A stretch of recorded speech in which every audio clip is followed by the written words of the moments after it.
গুরু গৌরাঙ্গ গান্ধার্ভ গোবিন্দেব্য গণেশ তুলসী যমুনা গঙ্গা ভক্তব্যস্য নমো নমঃ।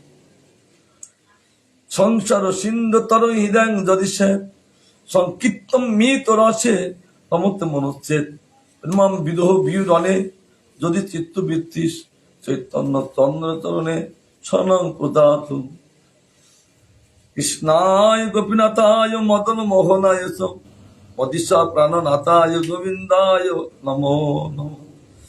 নারায়ণ নমস্কৃত্য নরং চৈব নরোত্তম দেবীং সরস্বতীং ব্যাসং তত জয়মুদীরয়ে।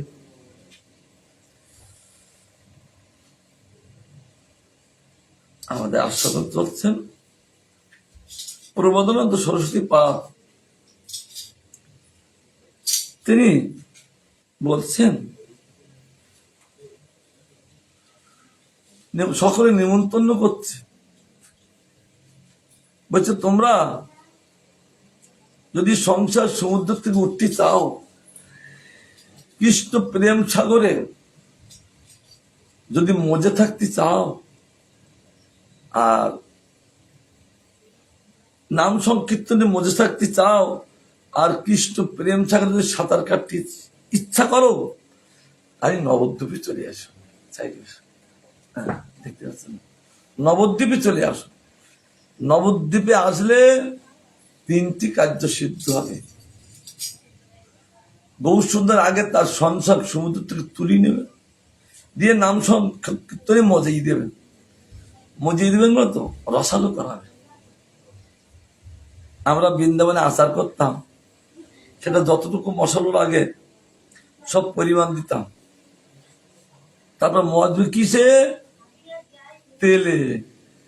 ঠিক একটা প্লাস্টিক ডাব্বায় সেটা রেখে তেল যেন উপরে ভাসে, না মজবে না। সেটা যতদিন যাবে ততদিন সে রসালো মজি দিয়ে খুব সুস্বাদু হবে। তদ্রূপ এই নাম একটা এমন বস্তু আমাদেরকে মজিয়ে রসালো করে দেয়, খুব সুস্বাদু করে দেয়। তখন তারা বাইরে আর সুস্বাদু যে আছে তারা ধারণা থাকেন না। আর সেই ব্যক্তি কৃষ্ণ প্রেম সাগরে কি সাঁতার কাটতে থাকে। হাবুড় আলাদা সাঁতার কাটা, তাতে কোনো পরিশ্রম নেই, এই হাতও লাগে না। আমরা যেমন সাঁতার কেটে হাত পা লেগে যায় না, বেশি দূর গেলে কিন্তু হাত পা না লেগে গেলে কিন্তু ফিরে আসতে পারে না, মৃত্যু হয়। কিন্তু এই প্রেম সাগরে মৃত্যু নাই, একমাত্র পরমানন্দে তারা ভাসতে থাকে। তাই নিমন্ত্রণ করছে, কারণ বস ফ্যানটা দেন, কারণ তিনি কে, কি দিতে এসছেন, তার জন্য নিমন্ত্রণ। আজ যেমন এই বাড়িতে সকলকে নিমন্ত্রণ করে আগে হই কথা দিয়ে তাদের আস্বাদন করিয়ে, আর লাস্টে প্রসাদ দিয়ে তাদেরকে যত্ন করেছেন। ভক্তগণ তদ্রূপ তাকে নিমন্ত্রণ করে গৌরীর কাছে নিয়ে এসে তাদেরকে সুখী করান। তাদের বলছেন শ্রীমান মহাপ্রভু মোর বধুহা গৌর গুণ নিধিহা, জয় জয় মহাপ্রভু শ্রী গৌর সুন্দর, জয় জয় নিত্যানন্দ অনাদীশ্বর। বৃন্দাবন বলতে গৌর গুণ নিধিয়া, যদি কোনো নিধি থাকেন, রত্ন থাকেন, তা গৌরীর মতো রত্ন আর কিছু নাই। তাই বলছেন তিনি গৌর গুণ নিধিয়া। যদি তোমরা আস্বাদন করতে চাও, গৌর গৌর গান করো, তাহলে তোমরা নিধি, অমূল্য নিধি লাভ করতে পারবে। এই যুগে নিধি নয়, একমাত্র গৌর সুন্দরের অমূল্য নিধি। তাই বৃন্দাবন দাস বলছেন সেই গৌর সুন্দরের জয় হোক, আর জয় হোক নিত্যানন্দ তিনি অনাদিশ্বর। কারণ এই নিত্যানন্দকে গোলক বৃন্দাবনে ভগবান ইচ্ছা করেন কিছু মাইক ব্রহ্মাণ্ড প্রকাশ করে মাইক লীলা করবেন, তাদের একার দ্বারা সম্ভব নয়। কারণ ভগবানের 4টি বিভূতি, তীর জগতে 3টে, আর এই জগতে 1টা। এই বিভূতির নাম হলো মাহিক বিভূতি। মাহিক বিভূতি এমন অনন্ত কোটি ব্রহ্মাণ্ড সৃষ্টি করে, অনন্ত কোটি জীব সৃষ্টি করে ভগবান মাহিক বিভূতি প্রকাশ করে লীলা করে তাদেরকে সুখী করতে লাগেন। আর চিৎ জগতে বিভূতি কি ভক্তিমত্ত দান করেছেন। এ তো বলছেন অনন্ত কোটি ব্রহ্মাণ্ড, অনন্ত কোটি জীব এ সীমিত, আর চিৎ জগতে বিভূতি অসীমিত। ভগবান বলছেন চিৎ জগতে বিভূতি অসীমিত, সেটা বলছেন অশোক অভয় অমৃত আধার তোমার চরণোদয়। সেই বিভূতি হলো অশোক, অভয়, কোন শোক রহিত, অভয় কোন ভয় রহিত, আর অমৃত আধার। একটা একটা বিভূতি। ভক্তগণ একমাত্র ওই অমৃত আধার নিত্যকালের জন্য তারা আস্বাদন করেন। এই জগতে সব রান্না খাওয়া দাওয়ার ব্যবস্থা, লেট্রিন বাথরুম যাওয়ার ব্যবস্থা, কিন্তু চিৎ জগতে গেলে কেবল গোবিন্দের কথামৃত তারা আস্বাদন করেন, পান করেন। বাহ্যিক কোনো তাদের অন্য কোনো ধ্যান নেই। এই জগতে যা কিছু আছেন এই জগতে, কিন্তু চিৎ জগতে কেবল লীলা মাধুরী আস্বাদন করা। তাই বলছেন তিনি অনাদিশ্বর। যখন এই সৃষ্টি প্রকারণ করলেন নিত্যানন্দ সেখান থেকে ঈশ্বর, কারণ তিনি মহাবিষ্ণু, বিষ্ণুর মধ্যে মহান, আবার তিনি শঙ্কর্ষণ। ভগবান তার ডাইনঙ্গ থেকে ওই মহাবিষ্ণুকে তিনি প্রকাশ করলেন। তিনি কান্তি লাগলেন, কারণ দেখছেন আমি তো কাউকে দেখছি না। বাচ্চা যখন তার মা আর বাবাকে না পেয়ে কান্তি থাকেন, ঠিক মহাশঙ্কর্ষণ মহাবিষ্ণু তিনি কান্তি লাগলেন, কাউকে না পেয়ে আমার সৃষ্টি কি করল, নিশ্চয় একজন আছেন। তাদের যদি কান্তি লাগলেন, সঙ্গে সঙ্গে ভগবান পল্লকিতে এসে তার সঙ্গে সঙ্গে মুখে অমৃত হস্ত দিলেন, আর অমৃত হস্ত দিয়ে বাচ্চারা তেমন সৃষ্টি থাকেন। আর আমার শঙ্কর্ষণ মহাবিষ্ণু বর্তমান নিত্যানন্দ তিনি ওই ভগবান হস্তস্পর্শ অমৃত লাভ করে 4টি লাগলেন। তারপর ভগবান তাকে দর্শন দেখে আত্মহারা। তাই ভগবান বলছেন দেখো অনন্তদেব বা শঙ্কর্ষণ, আমি মায়ের লীলা করব, তা তুমি সেটা প্রকাশ করো। তিনি বললেন আমি তো কন্ট্রাক্টর, কিন্তু ইঞ্জিনিয়ার তো কি করবে, ছকা কি দেবেন? ইঞ্জিনিয়ার হলো ছকা কি দেয়, আর ছক এসে ছক পেয়ে ঠিকাদার তাকে বলে কন্ট্রাক্টর, তিনি সেরকম কাজ করতে থাকেন। ভগবান সঙ্গে সঙ্গে তিনি একটা ছক আঁকি দিলেন, আর তার দ্বারা শঙ্কর্ষণ ওই ছক পেয়ে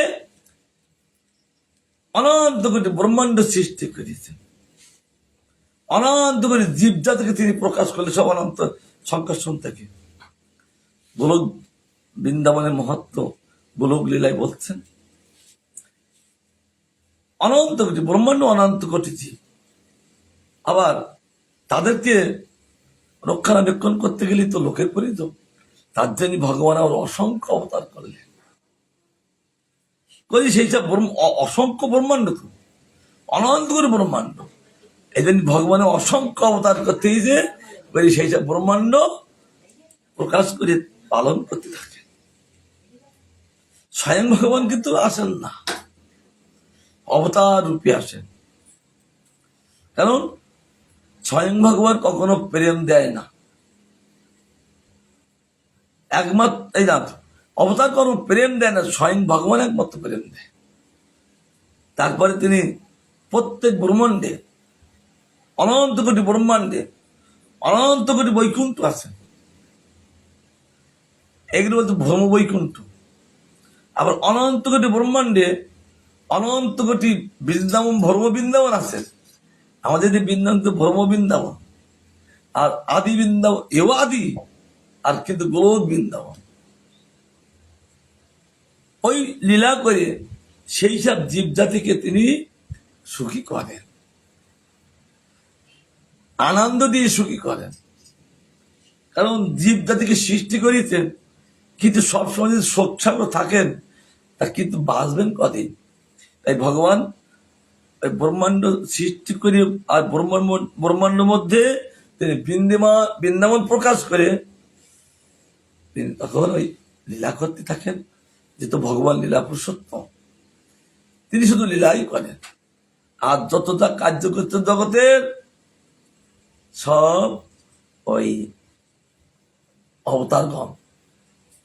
সেই ভগবান যখন ওই অষ্টাবিংশতি দাপরের যে দাপর আসেন, সে দাপরের সাথে যখন স্বয়ং রূপে কৃষ্ণচন্দ্র আসবেন, আর ভগবান থেকে যে অসংখ্য অবতার প্রকাশ হয়েছিলেন, তারা বলতেন ভগবান আপনি স্বয়ং রূপে লীলা করবেন, তা আমাদেরকে সেই লীলা রস আস্বাদন করাবেন না? কি মাধুর্য কথা বলতেন এখানে। কারণ এই গৌর লীলাই মানে কৃষ্ণ লীলা, আবার কৃষ্ণ লীলা মানে গৌর লীলা, যুগপথ সামঞ্জস্য আছে না। তার জন্য এর মধ্যে পয়া আমরা দেখছি, ছোট একটা পয়ার এত লীলা ঢুকিয়ে আছে, কিন্তু লীলাগুলো বের করবেন কে? ডুবুরি। তারা ডুবুরি বলতো তো, তারা ওই রত্ন তোলেন কোথার থেকে? সমুদ্র থেকে। সব জলে না, সমুদ্র থেকে। ওই সমুদ্র তলে রত্ন থাকে, সে রত্ন তোলেন ডুবুরি। আর আমাদের রত্ন কে তোলে? সাধু। কি রত্ন? একটা একটা পয়ার রূপ সমুদ্র হইতে সিদ্ধান্ত রূপ রত্ন তারা প্রকাশিত করে দেয়। আর তাই পেয়ে সমস্ত ভক্তগণ আনন্দ সাগরে ভাসেন। এই জন্য একটা একটা পয়ার হলেন একটা একটা রথ, সমুদ্র স্বরূপ। আর ভাগবতে বলছেন একটা একটা শ্লোক হলেন একটা সমুদ্র। আর ডুবুরি দিয়ে ওর মধ্যে থেকে সিদ্ধান্ত রূপ রত্ন তিনি তুলে প্রকাশিত করে দেয়। কারণ যখন রত্ন তোলেন ডুবুরিরা, আর সেই রত্ন হাটে বাজারে সব জায়গায় বিক্রি হয়, সবাই অলঙ্কার হিসেবে ব্যবহার করেন। আর এই যে রত্ন ডুবুরি সাধু তারা বের করে প্রকাশিত করে দেন, আর সকলকে সেইটাগুলো পান করান। যাই গৌরচন্দ্র ভগবান কি।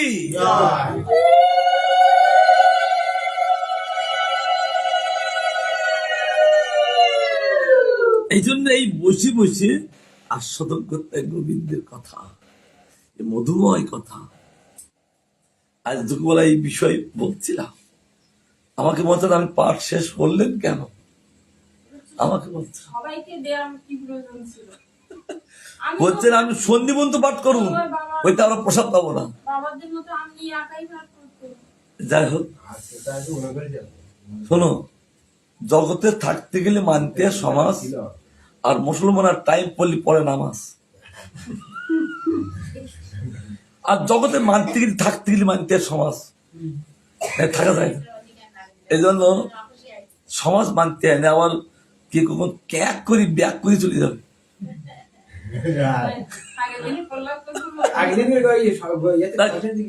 কথা হচ্ছে তো, লাইভ হচ্ছে। যাই হোক, এইগুলো আস্বাদন করতে, তবে সভা করে বলতে হয়, কারণ এক একজনে এক এক রকম আস্বাদন হয়। উদাহরণ দিচ্ছিলাম, একই রান্না, একই তেল মশলা সবই দিচ্ছেন, কিন্তু রুচিটা ধরো কণিকার একরকম আলাদা, পম্পার আলাদা। যারা যারা রান্না করছে প্রত্যেকের হাতে রান্নাটা একরকম দিতে হচ্ছেন না। আলাদা আলাদা রুচি হচ্ছে, কিন্তু একই তো তেল মশলা। কেন হচ্ছে? কারণ ওই মনোভাবের দ্বারা সকলের অন্তরে ভাবটা একরকম না। তেল মশলায় রান্না হয় না, ওই ভাবে রান্না হয়। ও তো বাহ্য আমরা তেল মশলা দেই, কিন্তু রান্না হয় ভাবে সিদ্ধ হয়। কিভাবে? এই প্রেম ভাবে ভাবিত সিদ্ধ হয়। এই জন্য আলাদা আলাদা রুচি করা হয়। এই জন্য বলছে এক এক বক্তা এক একজন বলছেন, কারণ এই গোবিন্দের কথা আস্বাদন করে যখন চিত্তে প্রবেশ করেন, প্রত্যেকের চিত্ত একটা কড়াই। আমরা যারা রান্না করি কিসে? কড়াইতে রান্না করি। জাল দিয়ে কি দিয়ে? হয় কাঠের আগুন বা গ্যাসের আগুন দিয়ে। তা আমাদের এই ভগবানের কথামৃত যখন এই কড়াই গেলেন, পরিপাক হবেন কিসে? ওইতে শ্রবণ কীর্তন দিয়ে পরিপাক হয়। যার শ্রবণ আছেন তার কীর্তন আছেন, যিনি শ্রবণ করেন না তার কীর্তন করতে পারে না। এই জন্য আগে শ্রবণ কীর্তন, প্রথম শ্রবণ করতে হবে, তবে কীর্তন হবে, তবে স্মরণ হবে। স্মরণটা আগে না, শ্রবণ না করলে, কীর্তন না হলে স্মরণ করা হয় না, স্মরণ করা হয় না। তার জন্যে এই শ্রবণ কীর্তন দিয়ে ওই গোবিন্দের কথামৃত ওই পরিপাক হয়। পরিপাক হয়ে যখন আবার মুখ দিয়ে যখন সেই কথাটা পরিবেশন হয়, এমনকি গোবিন্দেরও প্রিয় হয়ে যান, অতি রসানুযুক্ত আসেন, এবং ভগবানও নিজে শোনেন নিজের কথা। তা ভগবান নিজের কথা যদি নিজে শোনেন, তাহলে আমরা কার কথা শুনবো? সেই গোবিন্দের কথা শুনতে হবে। কারণ গোবিন্দের কথা এমন আমাদের পরিপাক করায়, চিত্তকে পুরো মার্জিত করায়, আর প্রেমানন্দে ভাষায়। গোবিন্দের কথা শ্রবণের এত ফল, কোনো কারণে যদি কর্ণে প্রবেশ করে যে চিত্তে যায়, আর চিত্তে যেই গোবিন্দের কথা, সে আর বসে থাকে না। তাকে কখনো হাসাতে থাকেন, কখনো কাঁদাতে থাকেন, কখনো গড়াগড়ি থাকেন, কখনো উন্মত্ত হয়ে যান পাগলের মতো। তবে এটা ভুল বকে না, এই পাগল হলো কেবল কৃষ্ণ কৃষ্ণ কৃষ্ণ বলে।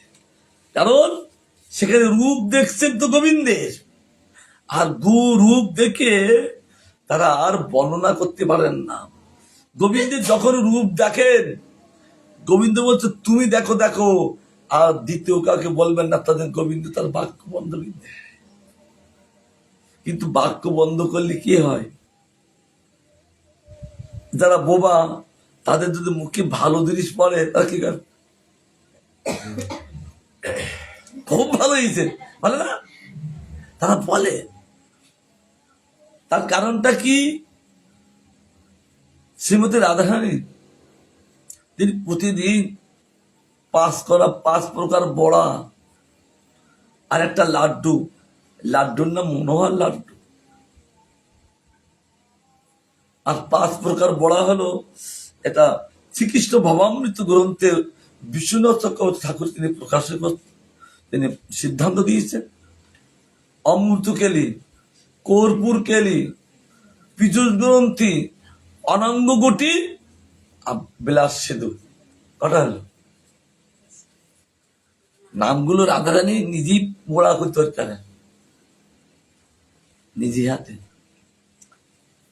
আবার কিন্তু সাইন টাইম গোবিন্দের সেবা করে চলেন, আর তার মধ্যে আগেই তিনি গোসাইন থেকে এসে যা বটে দিয়ে তিনি এইগুলো প্রতিদিন রান্না করেন।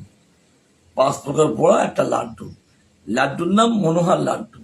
একবার যিনি পান তার মনটা হরণেই যান, এই জন্য তার নাম মনোহর লাড্ডু। আবার সেই বস্তুগুলো এবার সেখানে মাতৃগণ আছেন, মাতৃগণ আসলে কি বহু বচন, অর্থাৎ তার 5টি মা এরকম পাড়া প্রতিবেশী মা, এই যে পাড়া প্রতিবেশী মা আছে না, কাকিমা, মা, জেঠিমা বলি, কৃষ্ণের গোপালেও আছেন, গোবিন্দরও আছেন, তারাও গোবিন্দের জন্য রান্না করেন। আর যশোদা মা নিজে হাতে পরিবেশন করেন। আরো সখারা থাকেন, বলরাম থাকেন, তাদেরকে পরিবেশন করেন। তখন পরিবেশন করতেন, বলছেন এইটা তোমার বড় মা করেছেন, এইটা তোমার মেজমা করেছেন, এইটা হলো আমি করেছি, একটা হলো, কারণ কৃষ্ণের দুইজন বড় মা আর দুইজন ছোট মা আর নিজের মা, 5 জন মা। তারা কৃষ্ণগত প্রাণ, তাদেরও পুত্র আছেন, কিন্তু সব মা, পাড়া প্রতিবেশী মাও, তারা নিজের সন্তানের চেয়ে ওই যশোদার সন্তানকে এত ভালোবাসতেন। তারা সকলে কৃষ্ণগত প্রাণ। ঠিক বলছেন, কৃষ্ণগত প্রাণ। আর তারা সকলে রান্না করতেন কৃষ্ণের জন্য। তাদের যশোদা মা, তার আপন 2 বড় মা আর 2জন ছোট মা, কারণ 2জন জ্যাঠামশাই আর 2জন কাকামশাই। 2জন জ্যাঠামশাই এলেন কৃষ্ণের উপানন্দ, অভিনন্দ, আর কাকা হলেন সুনন্দ, নন্দ আর নন্দ, 5 ভাই। আবার 2জন জেঠিমা আছেন, অতুলা, বকুলা। এগুলো মাথায় মনে করে রাখতে হবে। আমার সব এর মধ্যে ক্যাসেটে ঢুকে দিয়েছে, কেন আমার বংশের পরিচয় তো। এই জগতে পরিচয় নিয়ে কোনো লাভ নেই, কারণ এই জগতে পরিচয় দেহ যতদিন, পরিচয় ততদিন। আর আত্মগত পরিচয়গুলো চিরদিনের জন্য থাকেন, এই জন্য এগুলো সংগ্রহ করতে হবে তো। আর 2জন কাকিমা তুঙ্গি, পিবুরি, মনে থাকবে তো। কার কাকিমা? কৃষ্ণের। তাদের তালা আলাদা রান্না করে। আবার সেই দিক কে কে করেছেন, এইটা বলে এইটা তোমার বড় মা, এটা তার মা, এটা অমুক মা, এরকম সব ভাবে কৃষ্ণকে খাওয়ান আর বলেন। মানে খুব সুন্দর, যত যা দিচ্ছে সব সুন্দর, কি অমৃত তিনি খেতে লাগলেন। আর যারা রান্না করেছেন, কৃষ্ণ যদি অমৃত বলেন, তাহলে যে রান্না করেন তার অন্তরটা কি হয়? অন্তরটা ভরিয়ে যায়। আমি যদি বলি ও উনি অপূর্ব রান্না করেছেন, তার মনটা ভরে যায়। আর কৃষ্ণ বলছেন, তাদের মনটা ভরে যায়। আবার লাস্টে ওই 5 প্রকার বড়া সকলকে খাওয়ায়। এটা অমুক সখী করেছেন, এটা অমুক সখী করেছেন, আর কৃষ্ণ তাদেরকে প্রশংসা করেন। আর যখন তিনি রাধারানীরটা দিলেন লাস্টেরটা, কারণ অনেক সময় ভালোটা লাস্টে। আমরা ছোটবেলায় কুল খেতাম না, ওই ছোট কুলগুলো আগে খেতাম আর বড় কুলগুলো পরে খেতাম না, সবাই করেছে না ছোটবেলায়। তো এইবার এই জন্য এখানে ওই রাধার বস্তুগুলো পরে দিবেন। তখন রাধার বস্তুগুলো যখন দিলেন, আর বলছেন এইটা রাধা করেছেন, এটা কেমন লাগলো গোপাল, এটা কেমন লাগলো? তখন কৃষ্ণ বলছেন, যারা রান্না করছেন আর তাদের চেয়ে সবচেয়ে ভালো হয়েছে রাধারটা। এখন সেখানে মাতৃগণ আছেন, এখন তাকে সামনে যদি বলেন যে সবচেয়ে রাধারটা বেশি ভালো হয়েছে, খালি মাতৃগণ দুঃখ করবে। কারণ কৃষ্ণ সকলের মন জয় করতে জয় করেন। তার জন্য গোবিন্দ তিনি খাতে লাগলেন। আর যশোদা বলছেন রাধা করেছে কেমন লাগলো,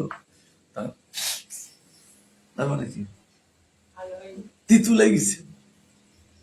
আর সঙ্গে সঙ্গে যখন মুখ ভেকসালো, তখন এই রাধে কি করেছো তুমি আজকে? আমি এতগুলো পরিবেশন করছি, তিনি আনন্দ করে প্রশংসা করে পাচ্ছেন, আর তোমারটা মুখী দেওয়ার জন্য, মুখী দেওয়ার সঙ্গে সঙ্গে সে মুখটা বিকৃত করলো কেন? বিকৃত করে কখন? যখন টক লাগলি আর তিতু লাগলি, টকও বিকৃত হয়, উহ কি টক, আর তিতু উরে তিতু, মুখ বলি দেয়। তা আজ যে সবজিগুলো তুমি রান্না করছো, তিতু বিকৃত করলে কেন মুখটা? কারণ রাধার একটা গুণ, তিনি গুরুবর্গদের সামনে কোনো প্রতিবাদ নেই, তার 25টি গুণের মধ্যে একটি গুণ। কিন্তু বলরাম বলছেন কারণ রাধার হাতের জিনিস তো খারাপ হয় না। মা আমাকে দিন তো, মা মানে কে? যশোদা। আচ্ছা বলরামকে দিল, বলরাম তো খাওয়া তো দূরই কথা, একটু যখন মুখে দিলে তাকে প্রেমময় করে দিলে। কিন্তু বুঝতে পারলে এর মধ্যে লীলা ঢুকিয়ে আছেন কে? বলরাম। এর মধ্যে লীলা ঢুকিয়ে আছেন, কারণ তিনি ভূত ভবিষ্যৎ বর্তমান চিন্তা করে কাজ করেন ভগবান। ভূত ভবিষ্যৎ বর্তমান আর চিন্তা করেন ভগবান গোবিন্দ, সকলের মনোবাঞ্ছা পূর্ণ করেন। ভক্তবাঞ্ছা পূর্ণ করেন নন্দের কুমার, তিনি ভক্তবাঞ্ছা পূর্ণ করেন, তার জন্য তিনি সর্বসকল দাদারটা ভালো বলেন। তবে এই যে মুখ বিকৃত করলেন, আর তার নিন্দার ছলে স্তুতি, একে বলে ব্যাজস্তুতি। বুঝলি তো মাস্টার মশাই? বুঝতে পারছো তো? নিন্দার ছলে যে স্তুতি করেন তাকে বলে ব্যাজস্তুতি। কারণ তাকে ওই রকম ভাবে স্তুতি করলেন। আর মধুমঙ্গল বলছেন, মা আমার একটু দিন, দাদার দিলে আমাকে একটু দাও। আর যখন মধুমঙ্গলের মধুমঙ্গল যখন পাতে দিলেন, আর তিনি মুখী যখন দিলেন, সেটি কত ভালো। সে রাধার যে হাতের তৈরিগুলো যে এত ভালো, কিন্তু কত প্রশংসা করবেন, খাটি খাটি বলছে, কত প্রশংসা করবেন। গোবিন্দ বলছে, এই রাধার জিনিসগুলো আমি প্রশংসা করবো, বলরাম প্রশংসা করতে পারে না, আর তুইও পারবি না। তার জন্য গোবিন্দ তার মুখটা বন্ধ করে দিল। কিন্তু মুখ বন্ধ করলে কে হয়? ওই যে আমরা মধ্যাহ্ন করে কীর্তন করেছি কি, বগুলো বাজা আর লাড্ডু খায়, তার মানে কি তার মুখটা যখন বন্ধ করে দিল, কিন্তু আকার ইঙ্গিত তো বন্ধ করতে পারবেন না কৃষ্ণ, তার জন্য মুখ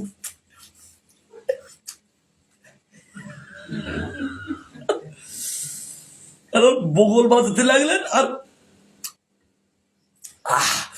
মানে প্রশংসা করতে যাবেন কিন্তু মুখটা বন্ধ। বলে রাধার প্রশংসা আমি করব, জিতুকে করতে পারবে না। তাদের মধুমঙ্গলে বন্ধ করতে, এইসব লীলা মাত্র কিছু চলতে থাকে, এগুলো বসে বসে আস্বাদন করতে হয়। গরু যেমন কি করে, আগে পেট ভরি খেয়ে নেয়, তারপর শুয়ে উড়িয়ে, তার মানে কি ওই জাগর করা মানে আস্বাদন করা।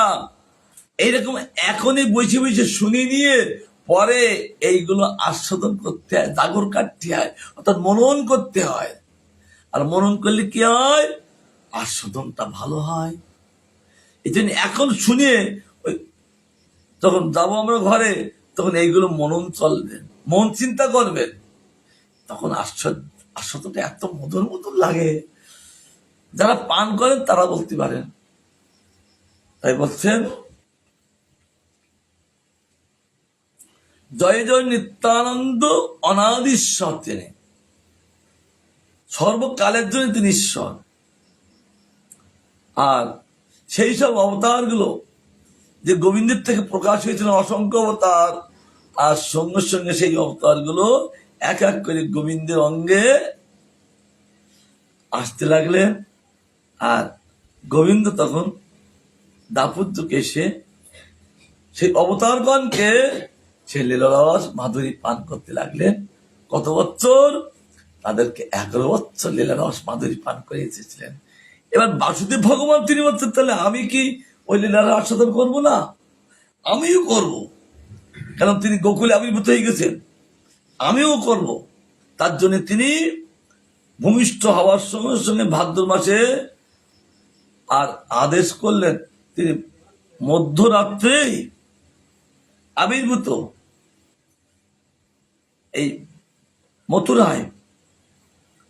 আবার আবির্ভূত হয়ে গোবিন্দ দেবকে একটু স্তনপান করালেন, আজ্ঞা করলেন আমাকে নন্দকুমারে রেখে এসো, কারণ কেউ যেন জানতে না পারে আমি এই লীলারস আস্বাদন করব গোপনে। তার জন্যে বসুদেবের তো কি হাতে সব কড়া বেড়ি কি সব লাগানো। আর যখন তিনি বললেন না যে কৃষ্ণ তুমি তো বলছো আমি যাবো কি করে, আসি তো কারাগারে, শুধু কারাগারে নয় একেবারে সব এরকম এখানে বাধা এখানে বাধা হাত বাধা সব এরকম বাধা, কি করি যাব? কোন প্রতিবাদ নেই। ভগবান বলেছেন, সঙ্গে সঙ্গে ঠিক বলে নিয়েছেন। আর যখন এরকম নিলে খাটাখাট খাটাখাট খাটাখাট খাটাখাট করে খুলি গেল। কে খুলি দেয়? আমরা গোবিন্দকে চিত্তে যখনই নিতে পারবো আমাদের জগতের বন্ধন সব খাটাখাট খাটাখাট খেলে খুলে যাবে। জয় কৃষ্ণচন্দ্র ভগবান কি।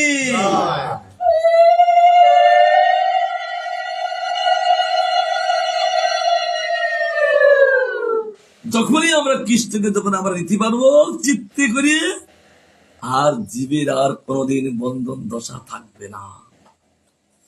এটা ভগবান নিজে শিক্ষা দিলেন।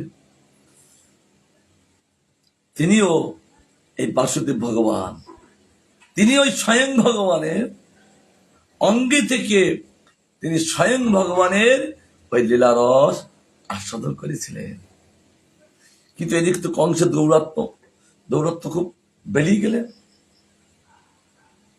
তারপরে নারদ মুনি আসলেন, আসুন আসুন গুরুদেব, দেখুন এই যে এতগুলো অসুর পাঠানো হলো, কিন্তু এক এক করে কি হয়ে গেল, সব পটল তুলল, কিন্তু কৃষ্ণ কিছু করতে পারেনি। এই জন্য এখনো কিন্তু বয়স কম আছে, কার? কৃষ্ণের 11 বছর বয়স। এই সময় নিয়েছে একটা ধনুর্যজ্ঞ অনুষ্ঠান করে তাদেরকে রঙ্গমঞ্চে তাদেরকে মারো। আচ্ছা, নারদ মারতে বলছেন কেন? নারদ অন্তরে এলো, ওদেরকে নিয়ে এসে ওদের তুমি মারো, আর অন্তরে বলতে ওর হাতে তুই মরো। কিন্তু ভক্তের কথার মধ্যে থাকে রস।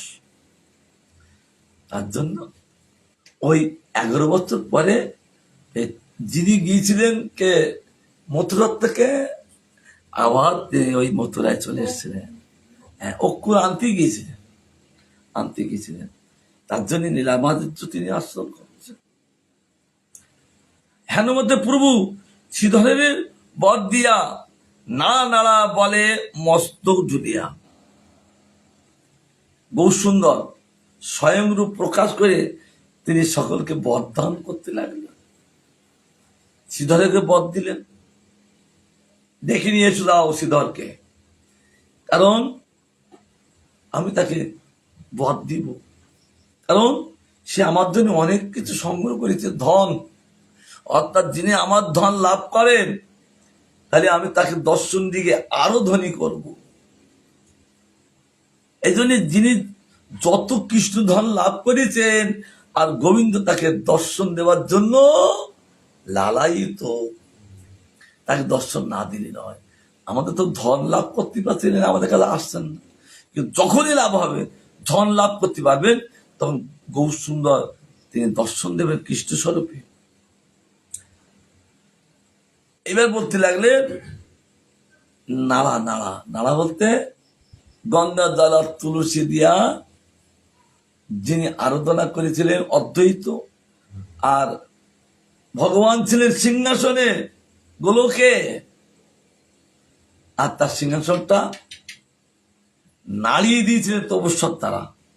এই নবদ্বীপ থেকে গোলক বৃন্দাবনের সিংহাসন নাড়িয়ে দিয়েছিলেন। এই জন্য ভগবান তার নাম লিখেছেন নাড়া। আরে নাড়া নাড়া যখন বলেন ভক্তগণ বুঝতে পারেন না পুরো নাড়াকে বলে, জানো না আমি সিংহাসনে বসেছিলাম আর সিংহাসন নাড়িয়ে দিয়েছে, আমাকে টেনে নিয়ে এসছে। পুরুভারে আচার্য মাঘ নিজ কার্য, যে মাগল তা পাইল বলয়ে আচার্য। তুমি আমাকে নিয়ে এসছো, এবার আমার রূপটা দেখো।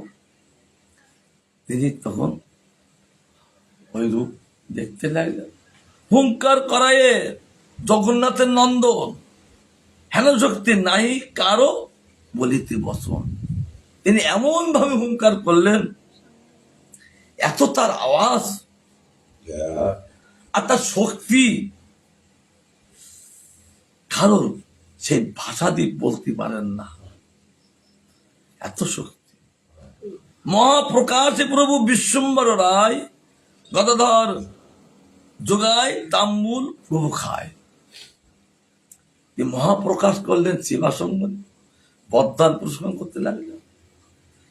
আর ধরেন্দ্র নিত্যানন্দ ধরে ছত্র, আর সম্মুখে অদ্বৈত আদি সব মহাপাত্র। সঙ্গে তিনি মহারূপ ধারণ করলেন, আর নিত্যানন্দ এসে তার মাথায় ছত্র ধরলেন। কারণ গৌর সুন্দরের সেবা করেন একমাত্র নিত্যানন্দ। কত বড় কাজ, 10 ভাবে তিনি সেবা করে চলেছেন। গোবিন্দের বালি সুপে শয়ন করেন, সেটা নিত্যানন্দ। এই যে সিংহাসন, সেও নিত্যানন্দ। বেশভূষণ, সেও নিত্যানন্দ। এই যে আমরা বাজাচ্ছি, এও নিত্যানন্দ। ওই মৃদঙ্গ নিত্যানন্দ। আবার উপনয়ন সংস্কার, সেও নিত্যানন্দ। তিনি 10 ভাবে তিনি সেবা করে থাকেন নিত্যানন্দ। তার জন্য বলছেন, মুরারি আজ্ঞা হইল মোর রূপ দেখো, মুরারি দেখে রঘুনাথ পরক্ষেত।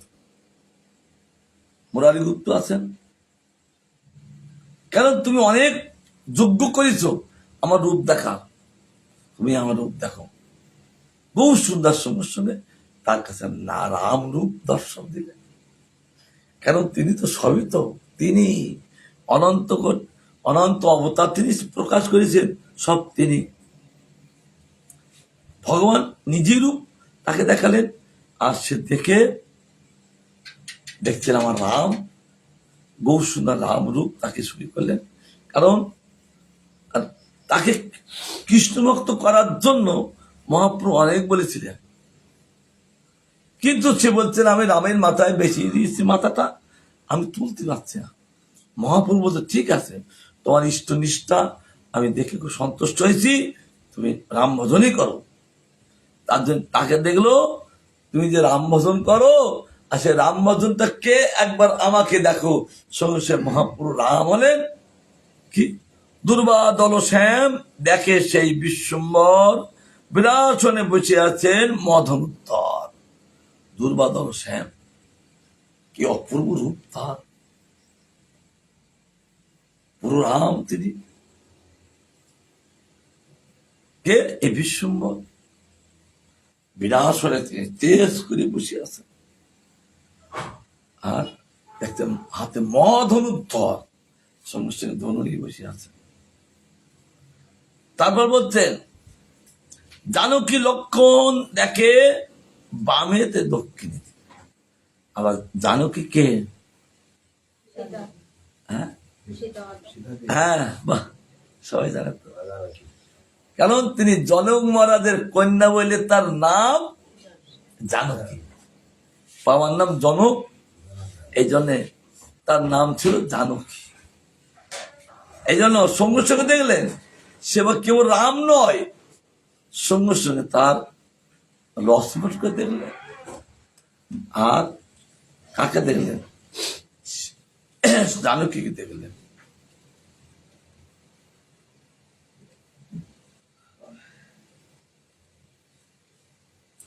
চৌদিকে করাই স্তুতি, বানবেন্দ্র গণে চতুর্দিক স্তুতি করতে লাগলেন মানবেন্দ্র।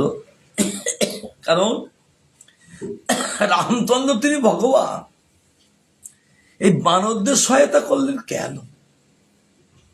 কিন্তু সেই সময় অযোধ্যায় আর কেউ ছিল না নাকি? ছিল, কিন্তু বানরদের সহায়তা করলেন কেন? তাহলে কিছু ঘটনা আছে নাকি? আছে না? অবশ্যই আছে। বলছেন অষ্টম স্কন্ধে অম্বরীশ মহারাজের এক কন্যা ছিলেন, নাম ছিলেন শ্রীদেবী। লক্ষ্মী দেবী, লক্ষ্মীর অংশে জন্ম, এত সুন্দরী যে নারদ আর তম্বুরু তারা জীবনে কিন্তু বিবাহ করবেন না। কিন্তু ওই শ্রীদেবীর রূপ দেখে তারা পাগল পাড়া, সঙ্গে সঙ্গে ওপর থেকে নিচে চলে আসলেন। আর অম্বরীশ মহারাজকে বলছেন, মহারাজ আপনার কন্যাকে আমরা বিবাহ করব। অম্বরীশ মহারাজ বলছেন, দেখো না আমার কন্যা তো স্বয়ংবরা, তিনি যাকে বেছে নেবেন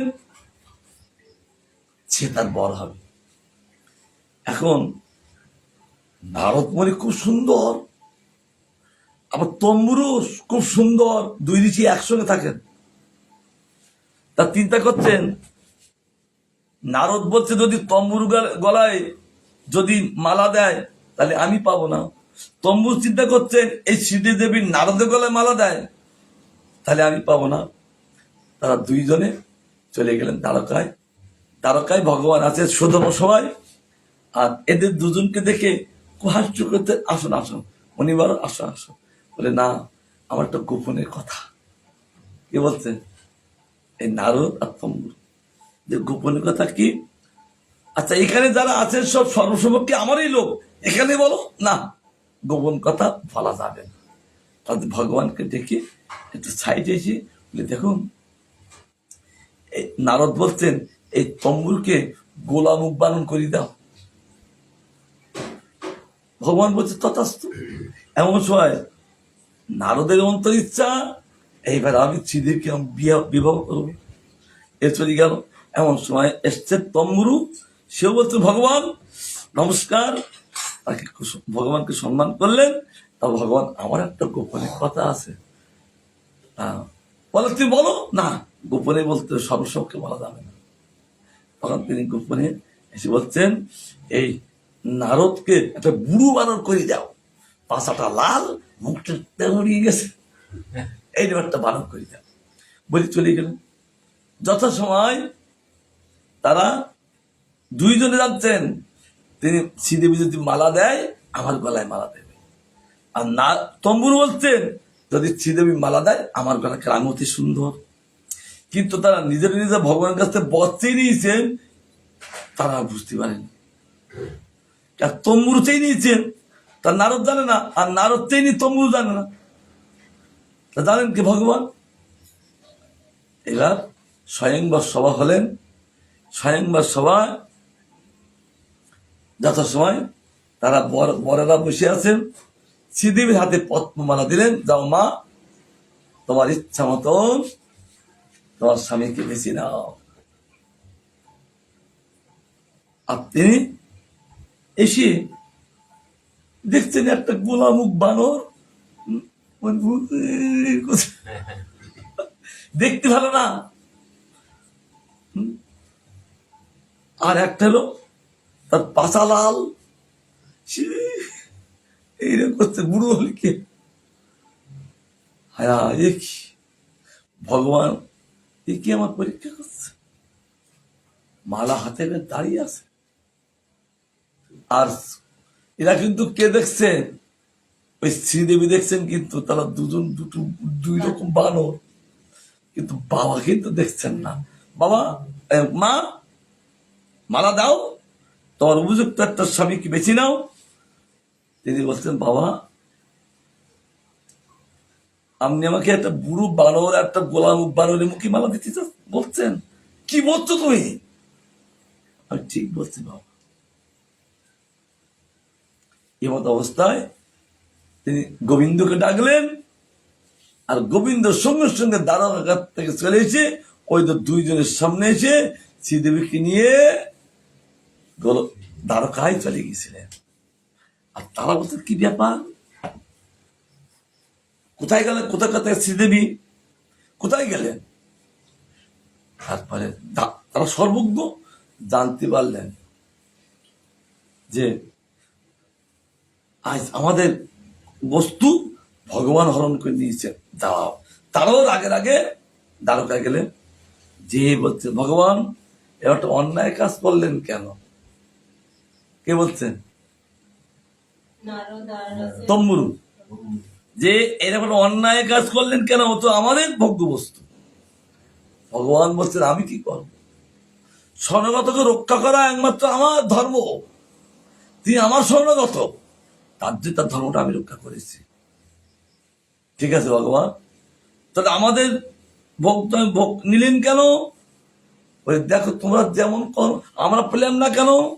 তখন ভগবান বলতো তোমরা যেমন কর্ম করিস তেমনি তোমরা সেই বস্তু লাভ করিস। ভগবান তাদের দৃষ্টিশক্তি দিলেন, বলছে তাহলে আমাদের রূপটা হলো কেন? তোমরা চেয়ে নিয়েছো তো। ভগবান তাদের একটু দৃষ্টিশক্তি দিলেন। আর দেখেন নারদ, দেখেন তম্বুর একটা গোলামুখ বানর, আর তম্বুর দেখলেন নারদ একটা বুড়ো বানর। এরকমটা হলো কেন? ভগবান বলছে তোমরা যেমন আমাকে চেয়ে নিয়েছো, আমি সেই রকম জিনিস দেবো, তাই তো? যদি ভালো জিনিস বলতে তাহলে ভালো জিনিস তোমাদেরকে দিতাম।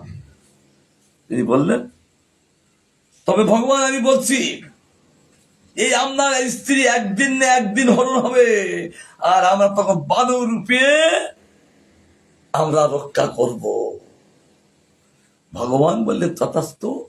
তখন শ্রীদেবী তিনি ভগবানের পত্নী হলেন। কোন না ওই রামলীলায় তিনি যখন আসলেন তখন রাবণ তাকে যখন হরণ করেছিলেন, আর এই বানরগুলো তারা ওই সীতাকে উদ্ধার করেছিলেন, রামের সংবাদ দিতেন, তখন রামের তারা সহায়তা করেছিলেন। এই জন্য বলছেন এখানে দেখতে দেখতে চারিদিক তার বানরগুলো এসে স্তুতি করতে লাগলেন। রামচন্দ্র তাদেরকে সহায়তা নিলেন, আর সীতা কোথায় গেলেন তাদের দ্বারা সীতাকে প্রকাশিত পেলেন। তাই বললেন তাহলে বোঝা গেল জিনিসটা, আমরা অভিশাপ দিচ্ছি তুমি যেন আমাদের একটা অন্যায় করেছ, তোমার স্ত্রী একদিন না একদিন হরণ হবে, তখন আমরাই তোমার স্ত্রীকে রক্ষা করবো। এই জন্য রামচন্দ্র ওই বানরদের সহায়তা নিয়েছিলেন। অর্থাৎ এরা কিন্তু সাধারণ বানর নয়, খুব ভালো ভালো বস্তু আছে।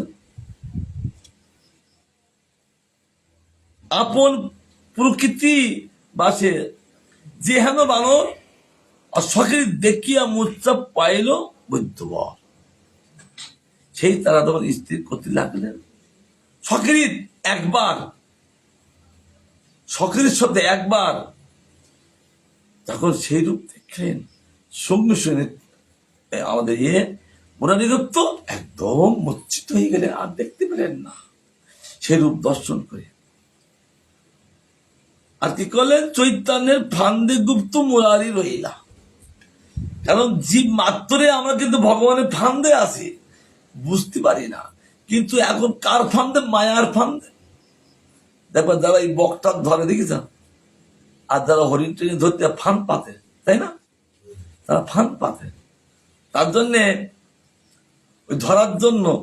আর ভগবানের ফান্দে যারা পড়ে তাদের তো কষ্ট হয় না, কিন্তু মায়ার ফান্দে যখন পড়ে যান তারা ছটপট করতে থাকেন।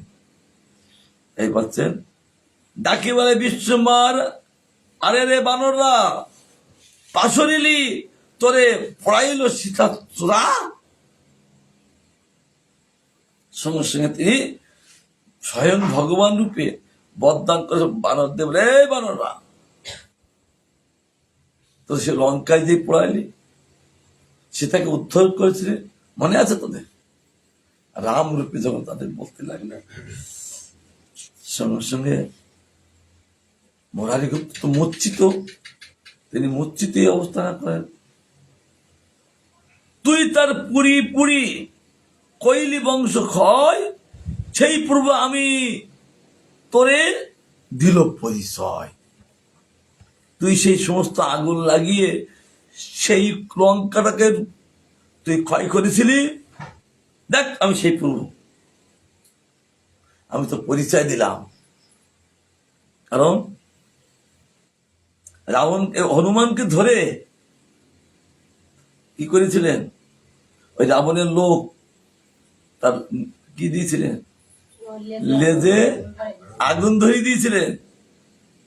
আর হনুমান বলছেন তারা ভালো কাজ করেছিস।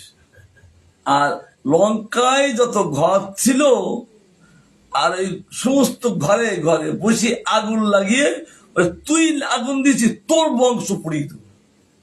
ওই লাফিয়ে লাফিয়ে লঙ্কায় যত ঘর ছিল সব পুড়িয়ে সারখার করে দিয়েছিলেন। তাই মহাপ্রভু বলছেন, পুরি পুরি কইলে বংশ ক্ষয়, সেই প্রভু আমি তোর দিল পরিচয়, দেখ আমি সেই প্রভু। ওঠো ওঠো মুরারি, আমার তুমি প্রাণ, আমি সেই রাঘবেন্দ্র, তুমি হনুমান। দেখো আমি সেই রাঘবেন্দ্র রাম, আর তুমি সেই হনুমান।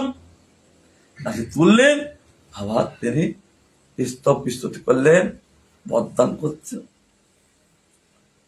আর সুমিত্রা নন্দন দেখে তোমার জীবন, আর যারে জিওয়াইলা আনি সে গন্ধমাদন। আর তার লক্ষ্মণকে তিনি গন্ধমাদন থেকে কিনে এসেছিলেন, তার ঔষধ এই হনুমান নিয়ে এসেছিলেন, তুমি তাকে জীবিত করেছিলেন। আর জানকী চরণে করহ নমস্কার, যার দুঃখ দেখি তুমি কান্দিলে অপার। তিনি যখন লঙ্কায় গিয়েছিলেন আর জানকীর দুঃখ দেখে তিনি অপার দুঃখ সাগরে ভাসতে লাগলেন। আর বলতেন কখন এই জানকীকে উদ্ধার করতে পারবো, রামেরকে সংবাদ দিতেন। তিনি হনুমান তিনি সবসময় সেবা করতেন। মা ছাড়া তিনি জানতেন না হনুমান। সে হনুমান এখন মুরারি গুপ্ত রামলীলায়, এই কৃষ্ণ গৌর লীলায় তিনি মা ছাড়া জানতেন না। আর মায়ের হাতে তিনি, মা যখন সীতা দেবী হনুমানকে পুত্র রূপে তিনি খাওয়াতেন, আর মায়ের হাতে রান্না তিনি বারণ করতে পারছেন না। কি করে বারণ করে, এত সুস্বাদু। তিনি খেয়েই গেলেন। খেতে খেতে তিনি কি করলেন, এই পুন্তু খেলেন, মুখ দিয়ে বলার কায়দা নেই যে মা দেবেন না, তখন লেজ দাঁড়িয়ে বলছে মা আর দেবেন না। কারণ লেজ দাঁড়িয়ে বললেন মা আর দেবেন না।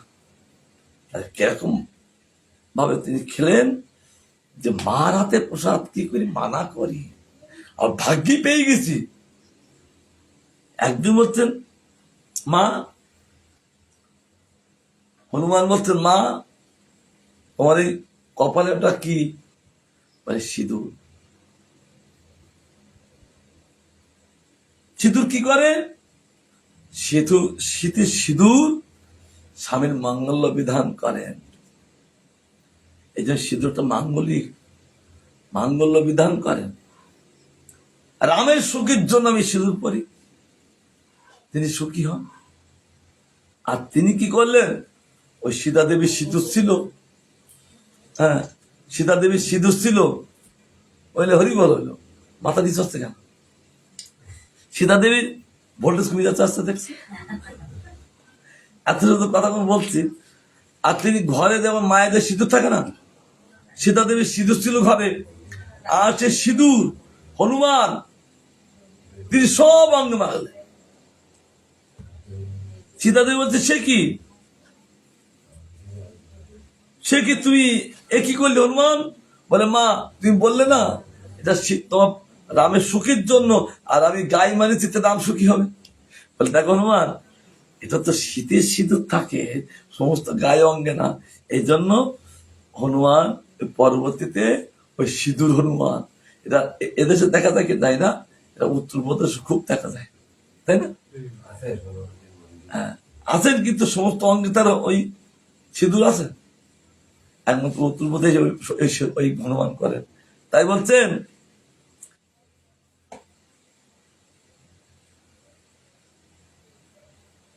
জানকী চরণে কর নমস্কার, আর যার দুঃখ দেখে তুমি কান্দিয়া অপার। চৈতন্যের বাক্যে গুপ্ত চৈতন্য পাইলা, দেখিয়া সকলে প্রেমে কান্দিতে লাগিলা। এই মুরারি গুপ্তের প্রেম দেখিয়ে তার অপূর্বতাকে করুণা করলেন, আর মুরারিও কাঁদতে লাগলেন। আর সমস্ত ভক্তগণ ওই মহাপ্রভুর কৃপা দেখে সকলে কাঁদতে লাগলেন। যাই গৌরচন্দ্র ভগবান কি। আর একটু পরে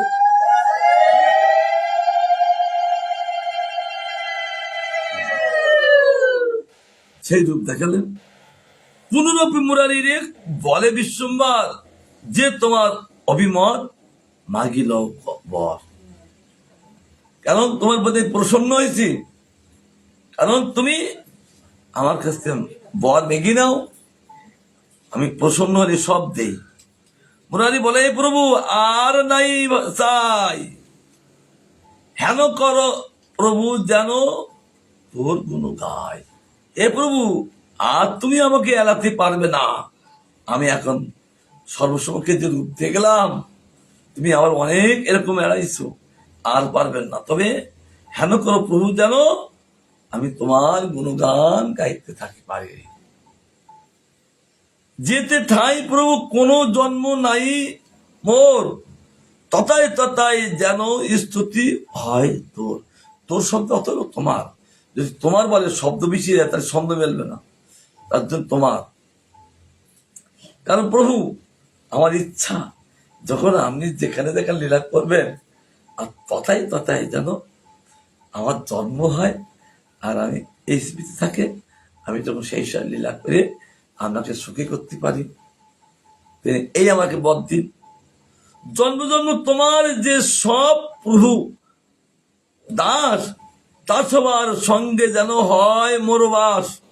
প্রভু এই জন্ম জন্ম যে তোমার যত দাস আছেন, আর তাদের সঙ্গ যেন হয় আমার তাদের সঙ্গে যেন বাস হয়। অর্থাৎ তুই যত লীলা করবে সব লীলায় যেন আমি আমার দাসে সেবা করতে পারি। তার ভক্ত দাস ছাড়া আর কিছু চান না। কারণ ওই শক্তির মধ্যে দাস আছেন, বাৎসল্যের মধ্যে দাস্যভাব আছেন, আর মধুরও দাস্যভাব আছেন, আবার দাস্যের মধ্যে দাস্যভাব থাকেন। তার জন্য ভক্তগণ দাস্যভাব তারা লাভ করেন। কারণ দাস্যভাবে মধুর আছেন, দাস্যভাবে পূর্ব সেবা থাকেন, তার জন্য তারা দাস্যভাবটা চেয়ে নেন। আর ভক্তগণ কোটি কোটি ভক্ত, তারা কি করেন, তারা গোবিন্দের পাদপদ্ম ধামকে তারা আশ্রয় করেন, তারা আর অন্য জায়গায় তারা থাকেন না।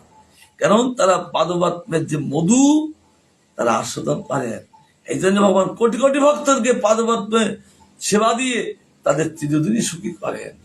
এই জন্য ভক্তগণ তার পাদপদ্মই আরাধনা করেন গোবিন্দের।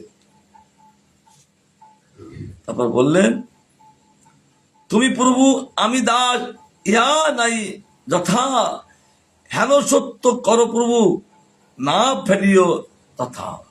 যেখানে তুমি নেই আর আমি সেখানে দাসই যাব না, যেখানে তুমি আমি সেখানে তোমার দাস হব। এই জন্য তুমি আমাকে দাস বলে নিজে মেনে নিয়ে আমাকে সেখানে জন্ম দেবে। সফরে তুমি যথা করো অবতার, তথায় তথায় দাস হইব তোমার। তুমি যখন সব পার্শ্বদে তুমি যেখান থেকে অবতার করবে, আর আমিও তথায়, তাই আমি তোমার কি করে জন্মগ্রহণ করবো। পুরো বলে সত্য সত্য এই বর দিলু, মা জয়ধ্বনি ততক্ষণে হইল। আর মা জয়ধ্বনি সঙ্গে সঙ্গে ভক্তদের ওই শিবার সঙ্গে মহাবাদ জয়ধ্বনি হতে লাগলেন। মুরারিগুপ্তের কৃপা দর্শন করে তারা জয় গান করে তারা মুরারির প্রশংসা করেছিলেন। এই বলে আমার গোবিন্দের কথা বিশ্রাম দিচ্ছে, তিনি প্রসন্ন হন।